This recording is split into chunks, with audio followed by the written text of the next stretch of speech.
अगर आप हैं एक 9th क्लास के स्टूडेंट या फिर 2027 के मार्च या फरवरी में आप बोर्ड का एग्जाम देने जा रहे हैं, आप एक बोर्ड कैंडिडेट हैं, तो ये वीडियो आपके लिए खास इंपॉर्टेंट है। देखिए, अप्रैल से शुरू होने वाला ये सेशन अगर मार्च तक चलता है तो सितंबर होता है मिड टर्म, और यही समय होता है जब सारे स्कूलों में हाफ ईयरली के एग्जाम्स कंडक्ट किए जाते हैं। तो सितंबर के एंड में या अक्टूबर के फर्स्ट फॉर्टनाइट में, फर्स्ट 2 वीक्स में आपके एग्जाम्स होने जा रहे हैं। अगर आप इसके लिए अलर्ट हैं तो तैयारी आपको अभी से शुरू करना होगा। देखिए, अगर बात हम साइंस या मैथ या एसएसटी किसी सब्जेक्ट का करें तो अगर आप अभी शुरुआत नहीं भी करते हैं तो बाद में जाकर बहुत ज्यादा प्रैक्टिस करें, बहुत मेहनत करें, आप उसको लॉन्ग आवर्स की स्टडी करके, सेल्फ स्टडी करके आप उसको मेकअप कर सकते हैं। लेकिन इंग्लिश के साथ ऐसा नहीं है। इंग्लिश को आप सब्जेक्ट ना समझे। English is not a subject. English is not a subject. English क्या है? इंग्लिश को अगर आप एक लैंग्वेज समझिएगा तो आपको ये बेहतर समझ में आएगा कि आपको एग्जाम की तैयारी सिलेबस से नहीं बल्कि लैंग्वेज प्रोफिशिएंसी से करना होगा। लैंग्वेज प्रोफिशिएंसी आपको डेवलप करना है। लैंग्वेज में प्रोफिशिएंसी आपको डेवलप करना है, और इसके लिए आपको थोड़े थोड़े हर रोज सीखने की जरूरत है और एक स्ट्रेटेजी की जरूरत है। एक बात और मैं बताऊं, कई सारे बच्चे हैं, 2 तरह के बच्चे होते हैं। एक है जो स्ट्रगलर्स हैं, वो हर एग्जाम में बहुत मेहनत करते हैं और लेकिन मार्क्स ज्यादा इंक्रीज नहीं करता। तो बात होती है स्ट्रेटेजी बनाने की। तो स्ट्रेटेजी, खास करके ये स्ट्रेटेजी आपके इंग्लिश पर अप्लाई होगा। Subject English. अब देखिए, इस सब्जेक्ट पे रेंज वाइज स्ट्रेटेजी डिफरेंट होना चाहिए। हम स्ट्रेटेजी बनाने जा रहे हैं। हम बना रहे हैं स्ट्रेटेजी। देखिए, इस सब्जेक्ट के लिए स्ट्रेटेजी दो अलग अलग रेंज के स्टूडेंट्स के लिए अलग अलग होते हैं। जैसे रेंज क्या है? रेंज होता है, एक होता है 60 टू 75 वाले स्टूडेंट, ये स्ट्रगलर्स हैं। और एक होते हैं 80 टू 90 एंड अबव, ये अचीवर्स होते हैं। 2 रेंज होता है। अब आप कहेंगे 5% और कहां गया? यहां तक स्कोर करने वाले बच्चों को generally very good and work hard report card में लिखा होता है। यहां तक पहुंचने वाले बच्चों के रिपोर्ट कार्ड में लिखा होता है excellent and keep it up. इन दोनों रेंज के स्टूडेंट्स के लिए अलग अलग स्ट्रेटेजी की जरूरत पड़ती है। तो स्ट्रेटेजी बनाने से पहले हमें किसी चीज को समझने की जरूरत है, और किसी चीज को समझने के लिए उसका एनालिसिस जरूरी होता है। एनालाइज मतलब होता है विश्लेषण करना। तो पहले हम विश्लेषण करते हैं। देखिए, ये जो इंग्लिश सब्जेक्ट है, मैं दोनों की बात कर रहा हूं। मैं इंग्लिश कम्युनिकेटिव की भी बात कर रहा हूं या फिर लैंग्वेज एंड लिटरेचर की बात कर रहा हूं। लैंग्वेज एंड लिटरेचर दोनों ही इंग्लिश की मैं बात कर रहा हूं। अगर आपके स्कूल में जो भी पढ़ाई होती होगी, देखिए, सबसे पहले आप पूरे क्वेश्चन पैटर्न को समझिए। आपका जो क्वेश्चन पैटर्न होता है कैसा होता है? Number 1 reading, number 2 writing, number 3 grammar, और नंबर 4 लिटरेचर। ये 4 भागों में आपका क्वेश्चन पेपर बटा होता है ना? अब हमें क्या स्ट्रेटेजी बनाना है?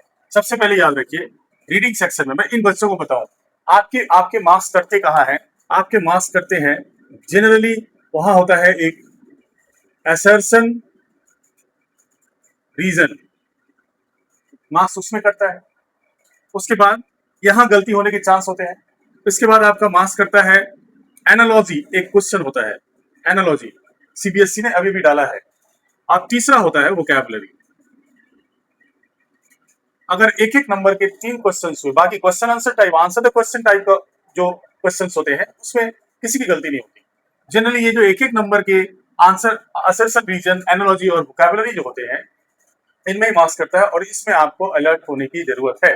बेसिकली जो क्वेश्चन आंसर टाइप का है उसको आप आंसर कीजिए, और इन तीनों चीजों में ये अगर कॉम्प्रिहेंशन में 1-2 नंबर जो करता है वो अचीवर्स का भी करता है, टॉप रैंकर्स के भी करते हैं, यहीं पर आकर वो गड़बड़ाते हैं। मैं पहले बात स्ट्रेटेजी की कर लूं, पहले मैं एनालिसिस कर लूं, फिर मैं स्ट्रेटेजी बताता हूं।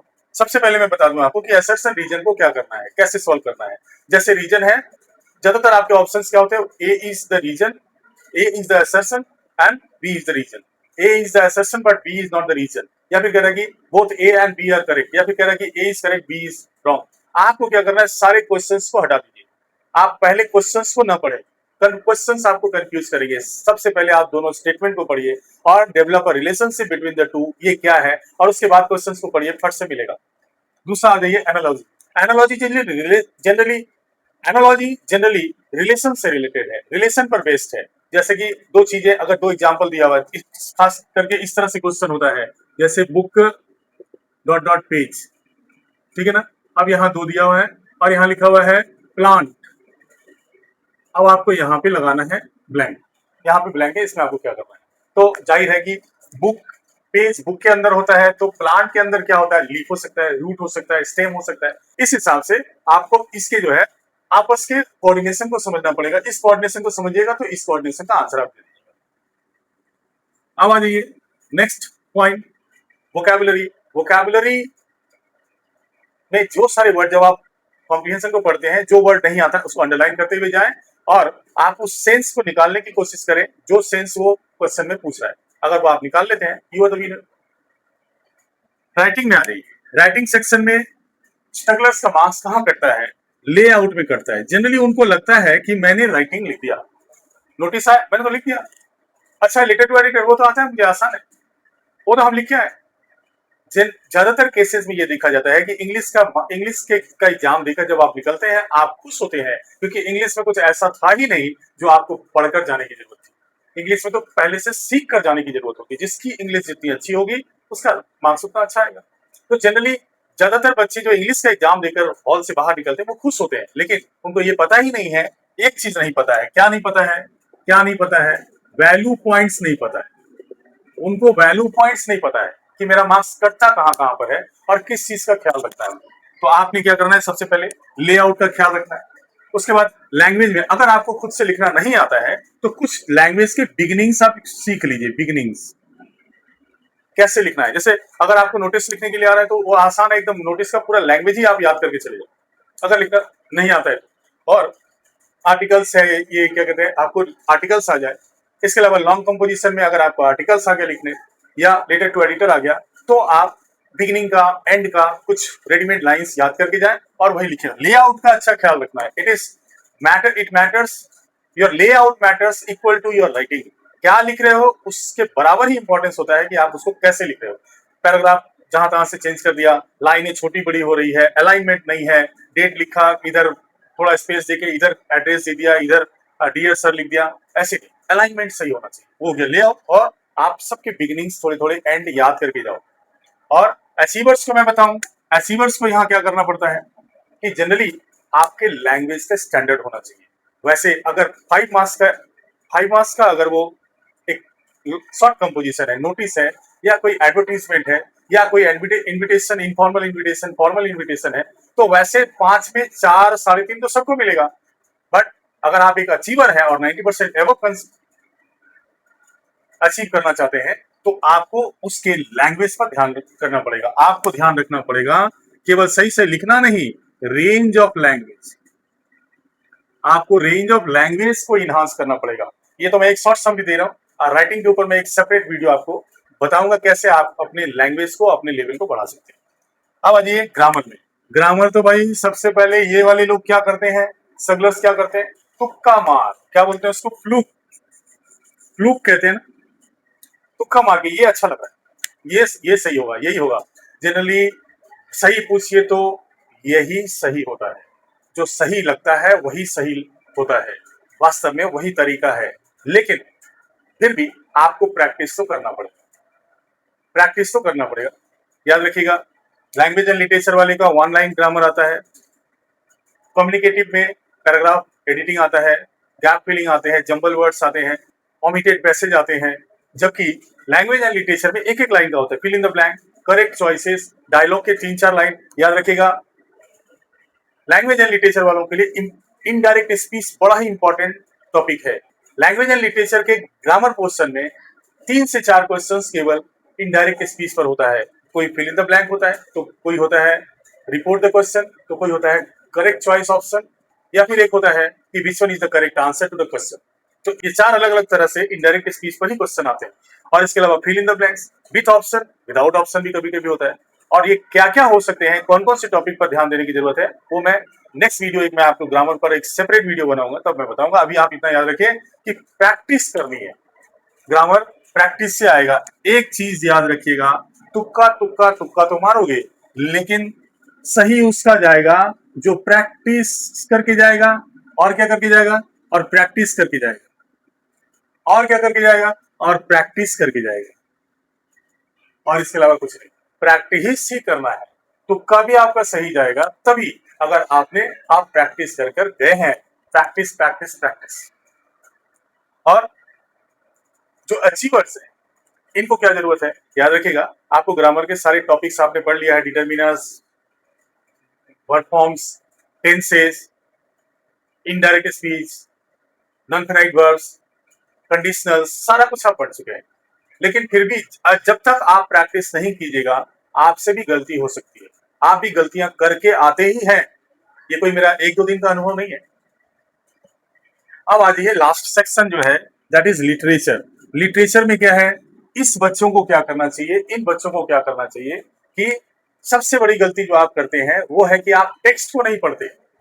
लैंग्वेज एंड लिटरेचर का टेस्ट, एनसीईआरटी का टेक्स्ट तो इतना आसान और लैंग्वेज इतना कन्विंसिंग है, इतना अट्रैक्टिव है कि आप अगर पढ़ो तो वही आपकी भाषा बन जाती है। बड़े बड़े एक्सपर्ट्स ने वो सिलेक्ट किया है सारे उसमें लेसन्स, चैप्टर्स को।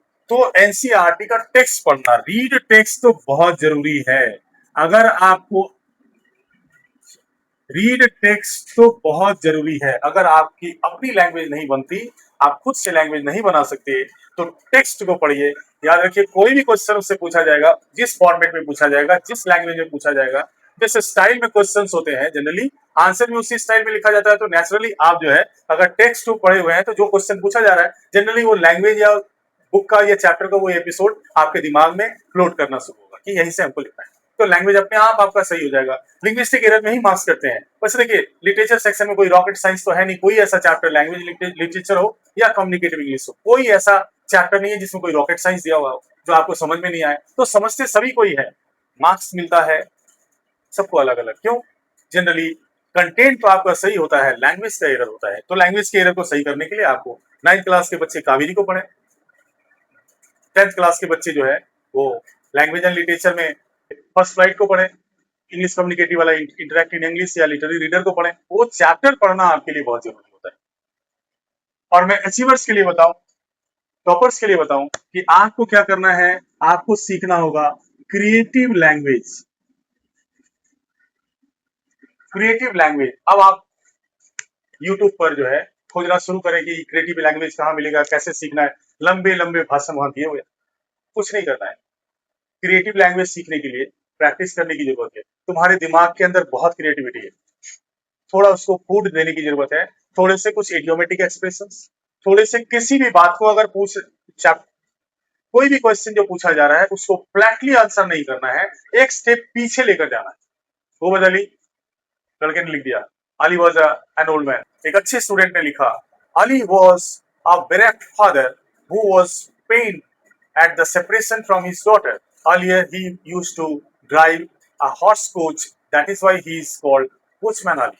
ये एक स्टेप पीछे जाकर लिखना शुरू करते हैं, थोड़ा सा प्रैक्टिस की जरूरत है। हर रोज आप लिखिए। मैं आपको बताऊं कि राइटिंग को सीखने के लिए एक फ्रेज, एक कहावत होता है, एक जो कि अप्लाई होता है कि सिंकिंग सिंकिंग लर्निंग स्विमिंग। डूबते डूबते ही आदमी तैरना सीखता है। इसलिए लिखते लिखते ही लिखना सीखोगे। लिखने की प्रैक्टिस आज से ही शुरू कर दीजिए। रोज 5 लाइन लिखिए। मैथ बना रहे हैं, साइंस पढ़ रहे हैं, उसके बीच में 5 लाइन कुछ लिखो। लिखने से ही आता है, कोई ट्यूशन की जरूरत नहीं है, कहीं गाइडलाइन की जरूरत नहीं है। आपने बहुत इंग्लिश पढ़ा है, वो सारा इंग्लिश आपके अंदर दबा हुआ है। आप इतने सारे टेक्स्ट पढ़े हैं, इतने सारे क्वेश्चन आंसर आपने याद किया, पूरा इंग्लिश आपके अंदर दबा हुआ। देखिए, बड़े से बड़े स्कॉलर भी आपके सामने आकर लेक्चर देते हैं इंग्लिश में। You understand 90 to 80% of your language, that means you have the language with in yourself. So language है, उसको केवल आपको क्या करना है, उसको खोलकर बाहर निकालना है, सरफेस करना है। अंत में 2 मोस्ट इंपॉर्टेंट चीजें मैं आपको बता दूं कि इंग्लिश की तैयारी करने के लिए जो सबसे बड़ी स्ट्रेटेजी होती है, वो एक थ्योरी पर आधारित है कि if we leave a healthy lifestyle we do not need a doctor. तो अगर आप हेल्दी लाइफस्टाइल को ठीक कर लें, लाइफस्टाइल को ठीक कर लें, तो डॉक्टर की जरूरत नहीं पड़ती। नेचुरली अगर आप अंग्रेजी लैंग्वेज के साथ अटैचमेंट बना लें, रोज थोड़ा थोड़ा 4-5 वर्ड, कुछ वर्ब्स, कुछ एडजेक्टिव्स, कुछ एडवर्ब्स अगर रोज आप सीखते हैं, तो आपको कोई ट्यूशन की ना जरूरत है, ना कोई गाइडलाइन की जरूरत है, मार्क्स अपने आप इंक्रीज करेगा। और दूसरी चीज, आप दोनों ही सिलेबस को देखिए, लैंग्वेज एंड लिटरेचर या फिर कम्युनिकेटिव, दोनों ही सिलेबस को देखिए। बोर्ड नहीं चाहती कि आप सिलेबस को बहुत ज्यादा पढ़ें। इंटरैक्टिव इंग्लिश हो, कम्युनिकेटिव इंग्लिश हो या लैंग्वेज एंड लिटरेचर, टाइटल से ही पता चलता है कि बोर्ड चाहती है कि आप लैंग्वेज को सीखें, क्रिएटिव लैंग्वेज को सीखें। लिटरेचर जहां आता है क्रिएटिविटी आती है, लैंग्वेज जहां आता है वहां ग्रामर आता है। तो आप ग्रामर और क्रिएटिव लैंग्वेज को सीखिए। अगर आपके अंदर लैंग्वेज प्रोफिशिएंसी है, पढ़कर समझ सकते हैं, रीडिंग अच्छा जाएगा। राइटिंग अगर आपका लेआउट बिगनिंग अच्छा है, राइटिंग अच्छा जाएगा। ग्रामर में प्रैक्टिस किया हुआ है तो ग्रामर में कोई डाउट नहीं है। और लैंग्वेज में अगर क्रिएटिविटी आपकी सही है तो मार्क्स अच्छे ही आएंगे। So best of luck. एक और मैसेज मैं खास करके बोर्ड के बच्चों को दे दूं कि बोर्ड के एग्जाम से पहले पहले मैं हर सेक्शन के ऊपर अलग अलग वीडियोस आपको दूंगा। अलर्ट रहिए। और जाते जाते अगर सब्सक्राइब नहीं किया तो सब्सक्राइब करें, लाइक और कमेंट करना ना भूलें। Thank you very much.